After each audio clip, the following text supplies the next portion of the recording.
Hey, what's up everybody? This is Joshua Casper. I'm here with Plugin Boutique, and today we're taking a look at the Kontakt instrument Pads by Umlaut. Pads is a pads Kontakt instrument, as you might expect. It's got some really lush pads in it.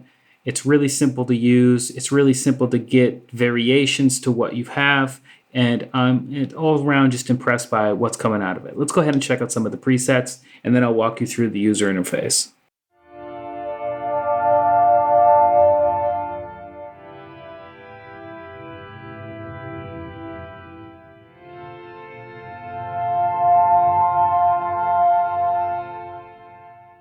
That's the Broken Dreams preset. Some of my favorites are here in the clean snapshot preset menu.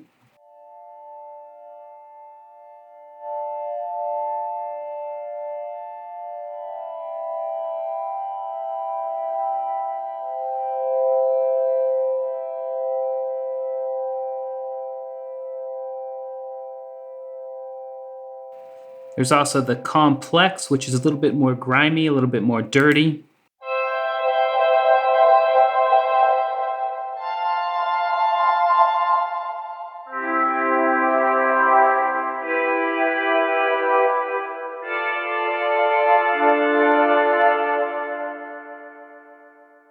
Check out one more complex, hazed.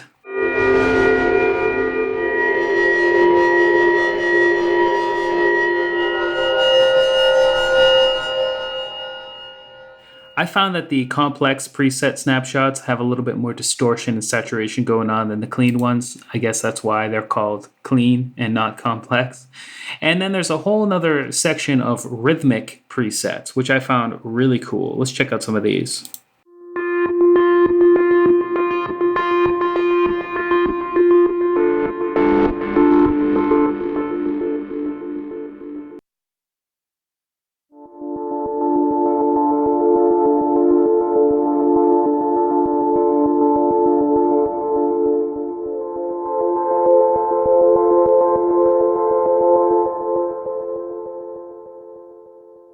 So as you can tell, there's a ton of different sounds. The snapshot menu is quite full. And not only that, but it's really easy to switch up the layers and get some great new sounds without having to do too much. So Pads is made up of 2 layers, or 1, depending on how you mix them together. If you only want 1, that's fine. But when you add the 2 of them together, they get really complex and sound really nice. There's layer 1, which is this nice blue color, and layer 2, which is this nice green color.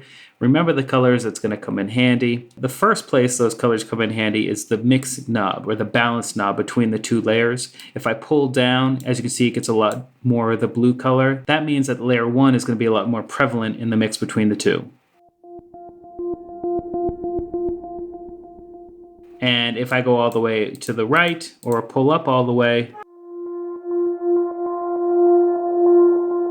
we're going to hear a lot more of layer 2. And then somewhere in between where you start mixing the colors is going to be a good mix between the 2.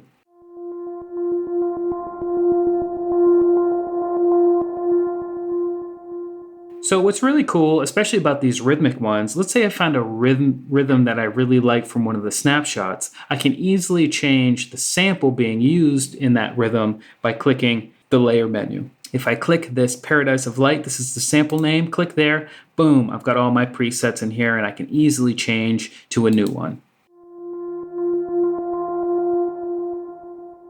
We have a bunch of pad samples. We have some overtone samples. These overtone ones are going to be more broken, melodic type things as opposed to just that steady, sustained note.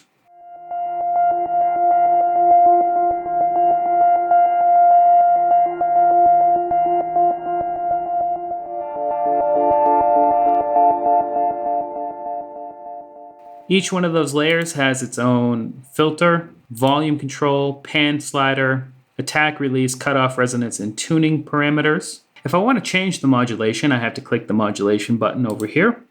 And now you see I have 3 modulation sources that I can play with. Each one of the modulation sources can be a sequence, an envelope, or an LFO modulator. Once you have, let's say, the sequence chosen here, we have step control, we have rate control, which is the speed at which the modulation will happen left to right, and we have the amount, Not only that, but we can choose what parameter is being modulated by this particular modulation control. So we have volume, pan, tune, cutoff, and resonance, and this is for the master output. This is going to be the two samples combined, or we can modulate just the layer 1 or just the layer 2 parameters listed here. So volume, pan, tune, cutoff, and resonance for layer 1, and the same for layer 2. So as you can imagine, it's really easy to get some movement between the two sources. Another quick note, when you're using the sequencer, if you want to be a little bit more precise with your steps here, you can just hit this menu and pattern zoom, which will give you a larger step sequencer to really dial in your step sequence modulation automation.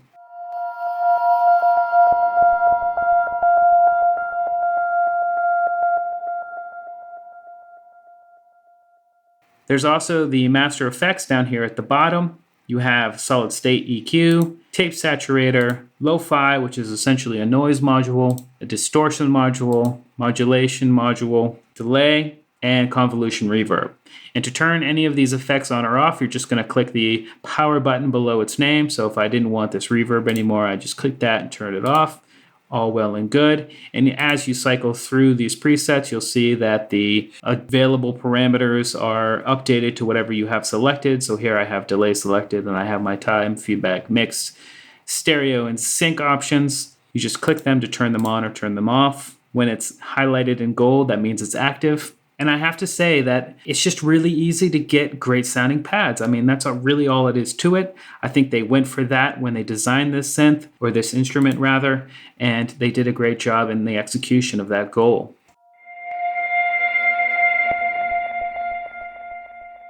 So again, let's come into another rhythmic snapshot, and let's go between worlds and see what this one sounds like.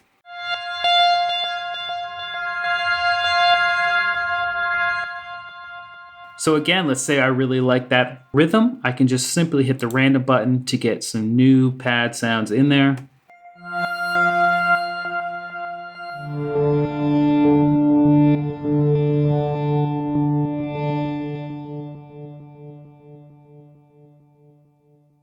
I think it's a really great way to generate ideas for pad sounds, either with rhythm or without, just all around really great sounds.